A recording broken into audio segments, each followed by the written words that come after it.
What's up, guys, and welcome to another episode of MTB Progress. I'm JC. I'm good. Today we're going to be talking about some of the pedals we've run in the past and what we're running now.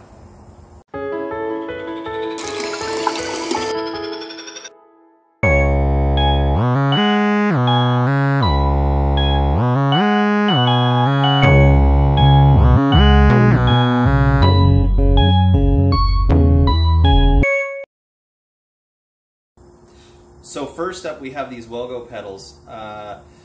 These came factory on my Gary Fisher hardtail, and it didn't take very long for them to get taken off of there. They offered very, very little grip. You can see they're kind of made out of stamped steel. Very little grip. I was slipping all the time, and before long, banging into rocks and whatnot, they were just beat to heck, which caused them to lose even less grip than what I had.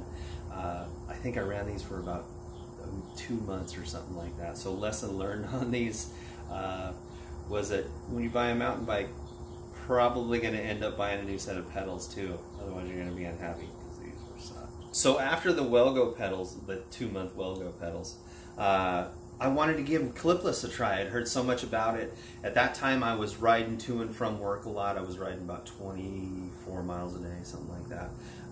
So it made a lot of sense for me to do Clipless, and I was just doing once or twice a month mountain rides.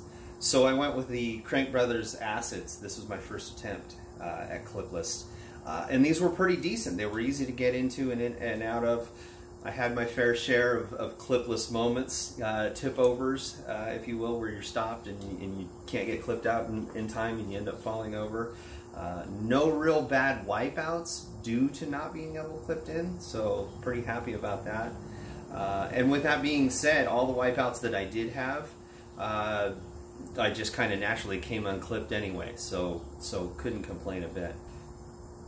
Overall, these have been a great pedal. I think I've had them running them for like 7-8 years. Rebuilt them one time. There is a little bit of play in them, which is to be expected, obviously, when as many miles have been put on these. But for my first attempt into Clipless, these were pretty good. Something that I noticed as I got into more and more mountain bike riding, though, when I got into areas that were a little above my grade or a little bit sketchy, I would unclip and just rest my foot on top of the pedal. Because I was noticing that feeling of being clipped in kind of hampered my riding a bit. It kind of gave me a sense of, well, I'm not going to be able to unclip and it's going to cause me to wipe out. Crank Brothers doesn't even make these any longer. Now there's a smaller platform that was more popular called the Candy, if you want to do this similar thing. But they've been great for me. So when I got Rip Taylor, my full suspension bike, I knew I was going to be pushing myself to challenge myself a little bit more. So I wanted to get a little bit larger platform on my pedal for those moments where I was unclipped. So I went with the Crank Brothers Enduro, or excuse me, Crank Brothers Mallet Enduro LS, and these have been a great pedal. As you can see, as compared to the Acids, they have a fairly amount larger platform to them, as well as 6 replaceable grub screws that are in there that add extra traction to them, and these have been great. I have 0 complaints about them. I think I've had them for probably 3-4 years and there's still no play. Plenty of room for mud to evacuate out of there. A little bit of biting edges here as well for when I'm unclipped, in addition to the grub screws. But I quickly began to realize that if I'm riding unclipped in those sketchy situations, then maybe I shouldn't be riding clips anyway. Maybe I should be riding flats. Even with these, I still had a little bit of fear of not being able to come unclipped. And I noticed it was hampering my riding ability and causing me to ride really passive. And I think kind of held me back in a lot of ways. For a person that feels comfortable clipped in, I would highly recommend these. These have been a great pedal. So for what I'm going to be trying next, the OneUp Components composite flat pedals. I hear really, really great things on the web about these. Composite pedals are really coming in right now. I believe the technology for composites has come to where they've made a dirty, tough material that's hard to break. It's as strong, if not stronger, than aluminum. Cool thing about them with composite, if you scratch them or gouge them on rocks and whatnot, you don't get a shiny little mark in there. It just stays the same color. Really opened up a large platform. 10 pins, 10 replaceable pins on here.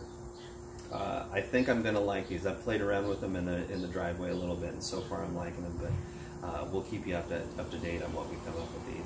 The cool thing about composite too, that we're with pedals, is pedals are just gonna get beat up anyway. They're gonna hit rocks. They're gonna get banged into stuff.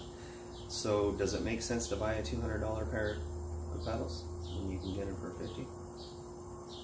Next we have the stock pedals that came on my Trek MT220.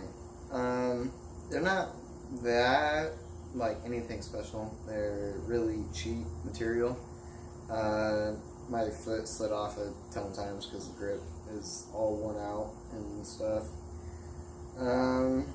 Not super well made. The reflectors can slide off, and the treadmill is not really nice on it, so not really that good. Next we have the Race Face Chesters. These are the current pedals I use right now. They're very nice.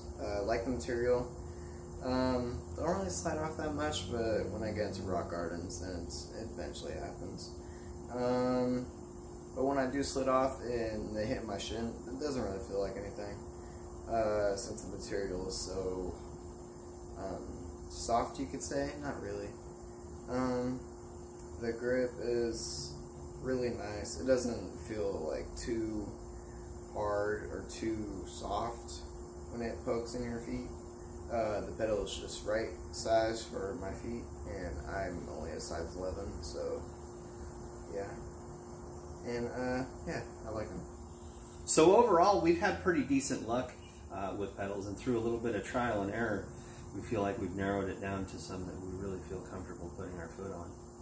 I wonder if the Chesters will be OneUp by the OneUps. By the OneUp? If you like what we're doing here, guys, please hit like and subscribe. For more MTB progress, make sure to check the links in the description down below. And remember to celebrate every progression, no matter how large or small.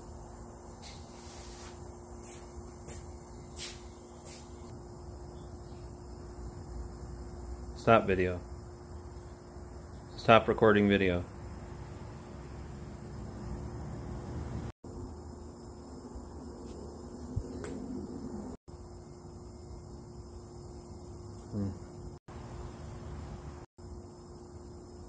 Okay.